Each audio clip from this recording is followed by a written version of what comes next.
Where's the guy with the counter? Because there's a new best new model. Yes, really. GPT 5.2 just dropped, and it is really, really good, which is why it is, wait, what?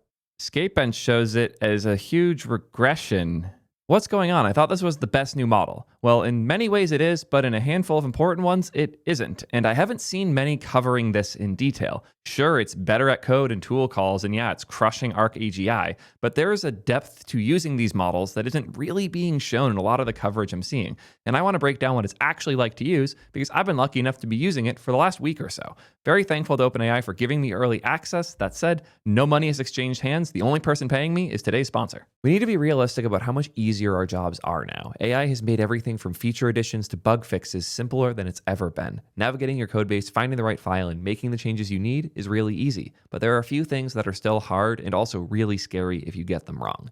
The two that I think of the most are authentication and authorization of users and payment processing. Getting these things wrong can be disastrous, and even if you think you got them right, something might crop up later on that makes you regret building it yourself entirely.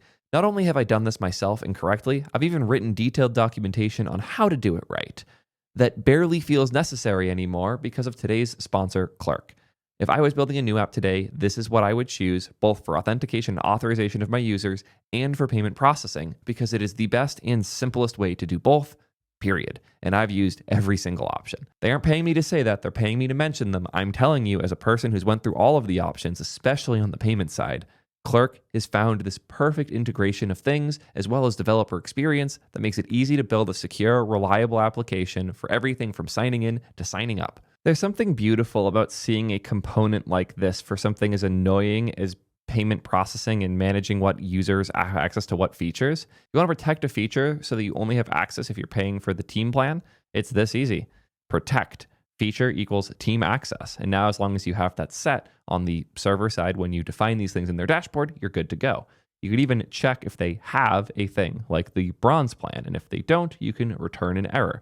Do you understand how annoying these things are to do traditionally and how hilariously easy they are to do with Clerk? They even have a pricing table component. You know, the fancy like comparison of the different tiers that is fully integrated, has the Stripe pop overview built into it.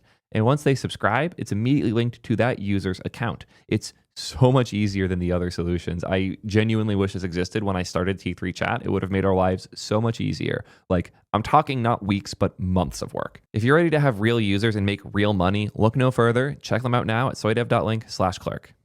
There's a lot to talk about with this new model, but I want to resolve the clickbaiting I just did with that whole benchmark thing. There are a lot of layers to this that we'll get to later, but I want to just show the raw numbers that I just ran, and I've spent a lot of money running this test over and over again to be sure of my results. I even went back and forth with some of the people on the research side trying to figure out what caused this regression. My current theory is that the new model is not as good at three-dimensional reasoning because my benchmark is about skateboard tricks. I give a description of a trick, and I expect the model to tell me what the name of that trick is. And previously, the highest score I ever got was with GPT-5. Not even high. The default setting would get 97% on this benchmark. O3 Pro would get 96%. So like GPT-5 was incredible at the spatial reasoning necessary to describe a skateboard trick accurately. When I first ran this benchmark with the new GPT 5.2 model, I got this 4% number. And I was like, what the fuck went wrong here?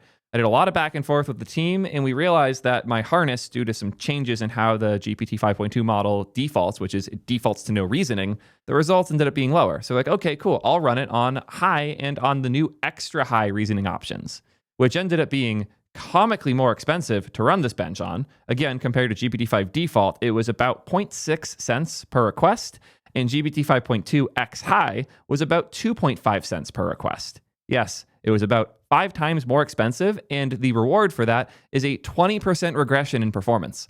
Is naming skateboard tricks the best use case for LLMs? Probably not, but I was so pumped to see GPT-5 understand spatial reasoning well enough to do this, and this is a massive regression, like absurdly so. It's now tied with models like Grok 4.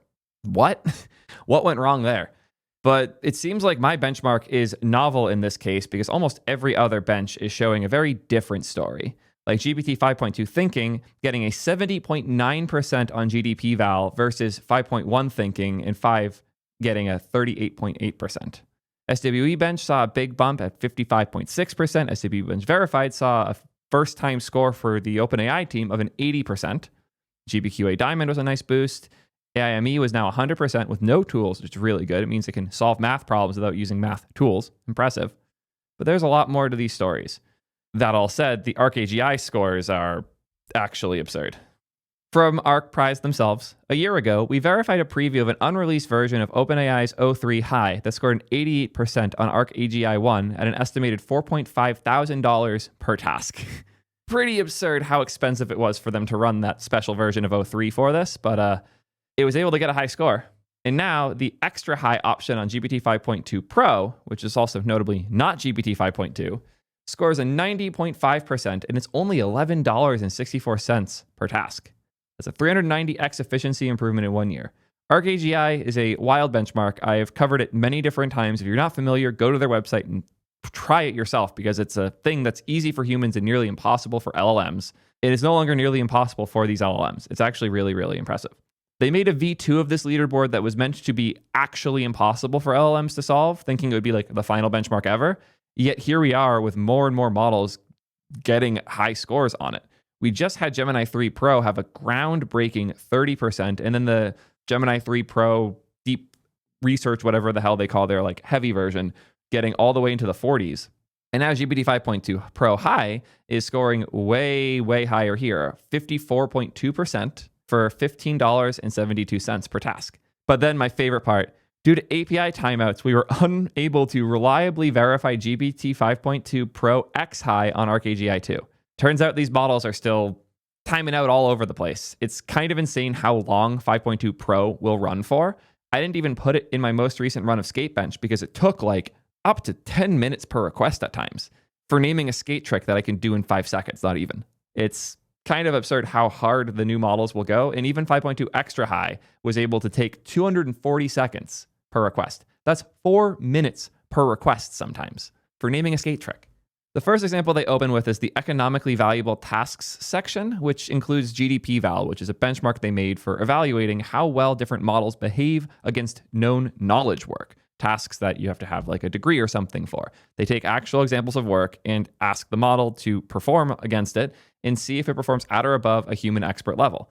And 5.2 Thinking beats or ties the top industry professionals on 70.9% of the comparisons on the GDP-Val knowledge work tasks, according to expert human judges. That's the other interesting piece here is this benchmark needs to be judged by humans, so I can't just run it on my laptop.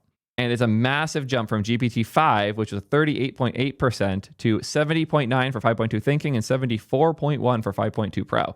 And there's no chart crimes happening here either, which is nice. Don't worry, we'll have plenty of chart crimes later.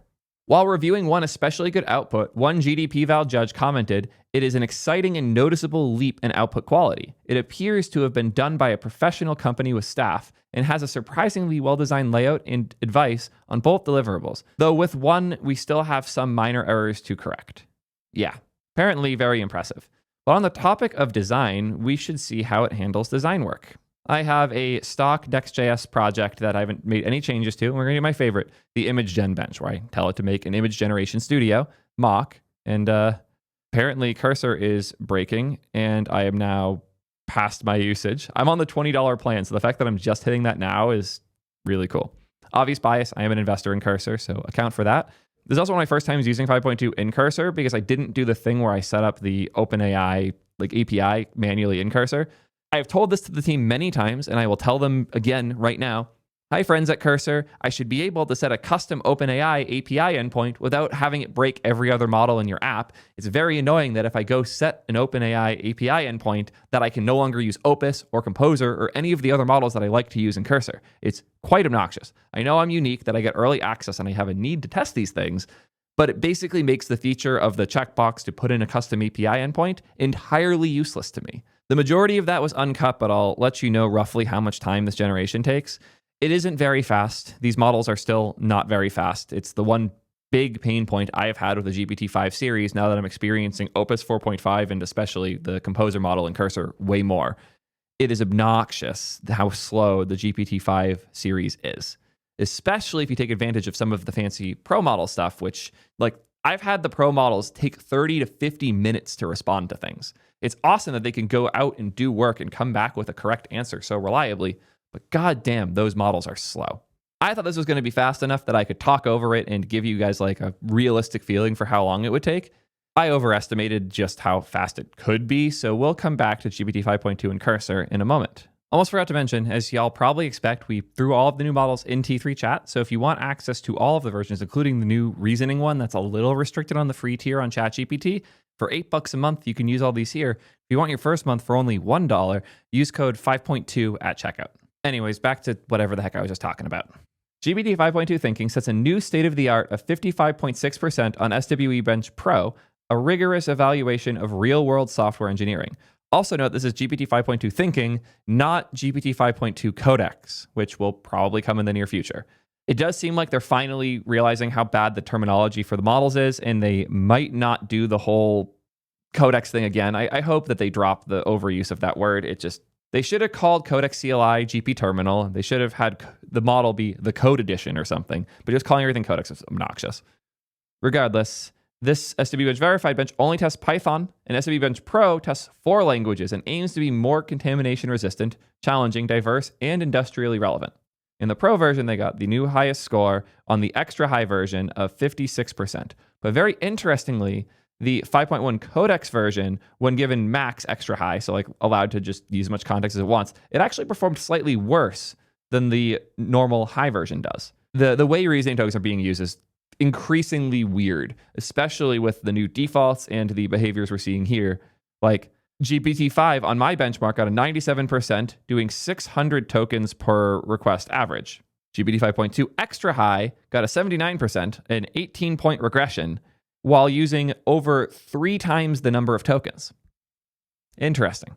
For everyday professional use, this translates into a model that can more reliably debug production code, implement feature requests, refactor large code bases, and ship fixes end-to-end with less manual intervention. They also said it's better at front end, so we'll look at that in a sec because the generation did finish, but I want to first talk a little bit about my experience using this to generate my own tests. I maintain a handful of different benchmarks and evals for testing these models when they come out, and I've been working on Skatebench in particular, had some changes I wanted to make around how the caching worked, because some of these new models would hit errors and I would need to rerun it, but the cached errors would keep the model from rerunning. That plus all the weird things about usage, and I really, really wanted to start tracking token utilization so I could include that in my coverage here, as well as these awful runtimes. So I had to make some changes for that. So I wrote a prompt. Make the following changes to this project. 1. Cache should also include token counts and durations. 2. Errors should not be cached, so a rerun should re-trigger any jobs that errored out. And 3. You should show the average token usage in the table in the CLI view. I think this is a pretty clear set of things to do. I had this come through with Composer, with Opus, and with GPT 5.2.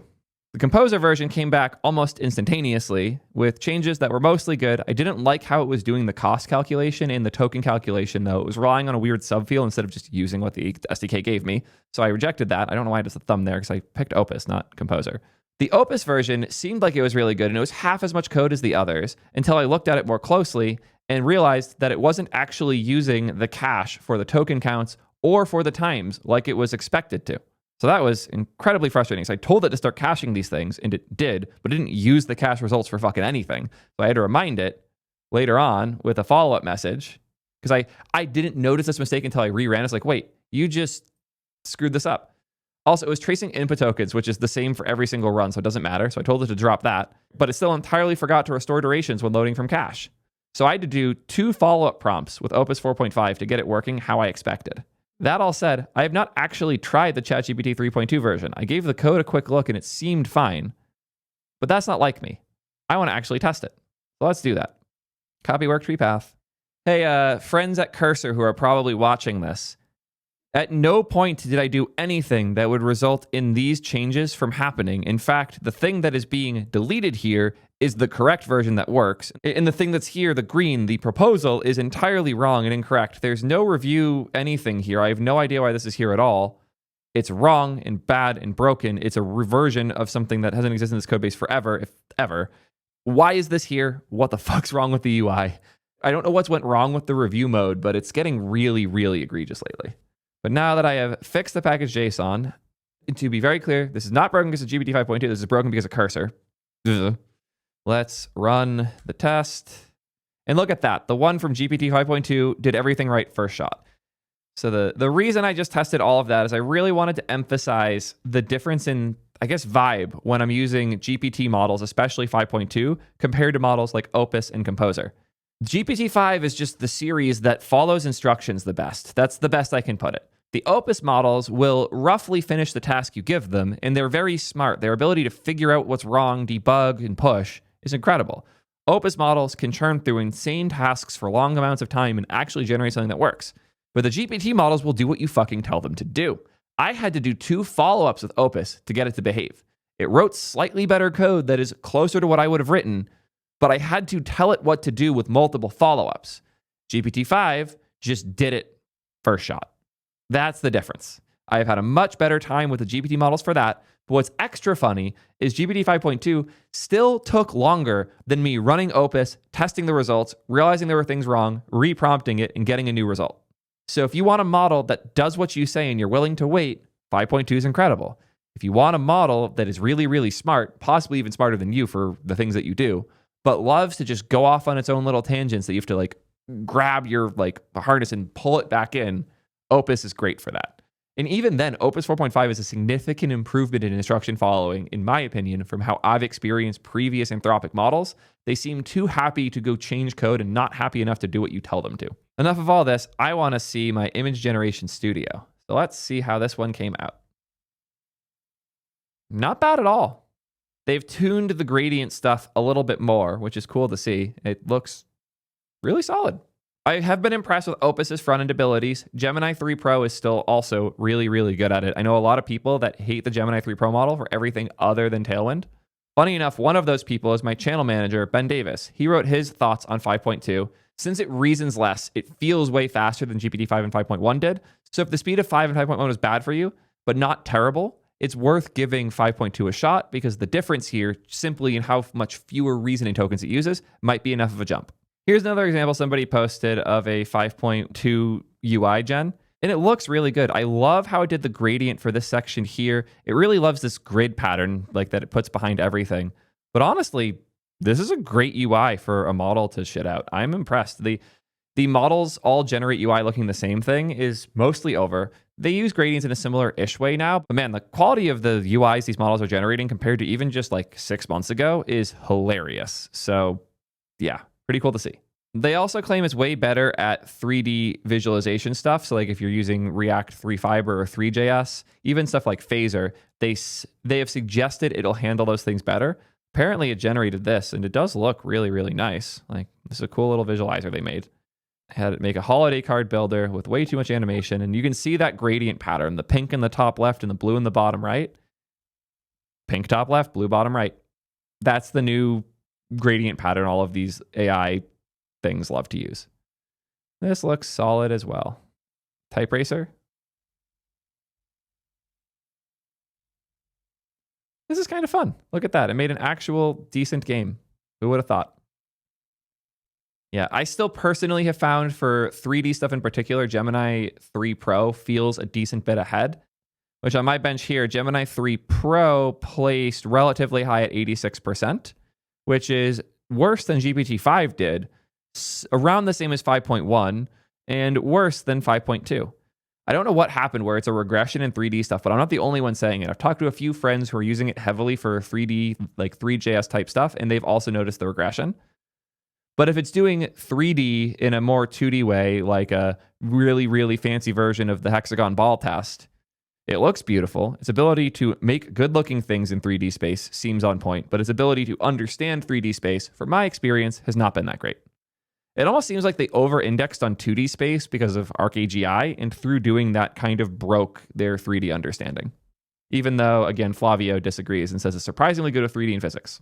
I just realized I almost forgot about one of the most important changes with GPT 5.2. They upped the price. This is the first price increase we've had for models in a minute because they had dropped the price recently. It was $125 in and $10 out for GPT-5 and 5.1, which really surprised me. Now it's up a bit to $175 in and $14 out. The theory I'm seeing many say is that they were intentionally releasing smaller distilled versions of the model before, and 5.2 is their like coming back home type move where they're finally putting out the full-size real version. which again, I have proven is very unlikely with Skatebench. As silly as this bench is, these types of gaps mean something. It means that this model is actually worse at some things than the previous versions were, which is a very hard thing to do if GPT-5 is a distillation of this version. It is also worth noting that for many tasks, the model ends up being cheaper because it's so much more efficient with its reasoning tokens. According to OpenAI, on multiple agentic evals, we found that despite GPT 5.2's greater cost per token, the cost of attaining a given level of quality ended up less expensive due to GPT 5.2's greater token efficiency. To be fair, it says cost of attaining a given level of quality. So that means to get a certain score, it's cheaper, but if you want the best score, it's still more expensive. Yeah. And then there's the 5.2 Pro pricing, which makes me feel sick. $21 per mil in and $168 per mil out. A new groundbreakingly high price for a model.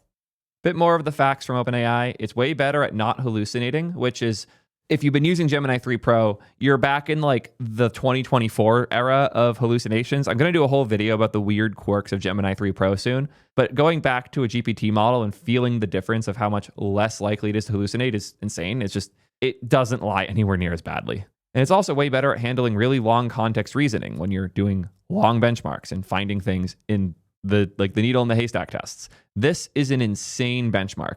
To still have really high recall, 98% accuracy at 256K tokens is a massive achievement. Massive achievement. Grok 4 on this same benchmark and 4.1 fast as well was in the 30 percentile.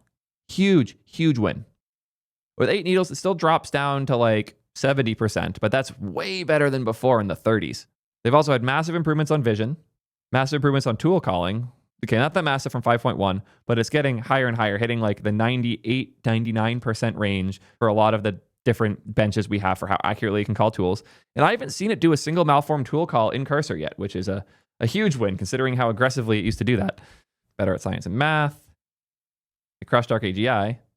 And one other important piece, because the model range is getting complex, where we have 5.2 thinking that has different reasoning levels between minimal, low, medium, high, and the new extra high, as well as 5.2 Pro separately, and then 5.2 Instant. 5.2 Instant isn't actually a separate model. It is the no reasoning version of 5.2 thinking, where you set reasoning to none, and it actually is much, much better. They've been pushing this weirdly hard. It seems like they're really hyped on 5.2 without reasoning, and a couple of my friends, including, of course, Ben, have been saying it's a huge improvement as well. Early testers particularly noted clear explanations that surface key information up front. Cool. I haven't experienced that yet, but it sounds likely. They continue working on the mental health problems that these models can cause. Good to see. Improvements here. Awesome. And I have 2 last pieces I want to dive in on. Matt Schumer posts awesome reviews of the new models. He's similar to me, where he gets early access. We're in a lot of those early calls and groups together. And his thoughts are really good. Both of these will be linked in the description, but I just want to go over the TLDRs because it's very aligned with my experience. 5.2 thinking is a meaningful step forward in instruction following and willingness to attempt hard tasks. Code generation is a lot better than 5.1. It's more capable, more autonomous, more careful, and willing to write a lot more code. Yes.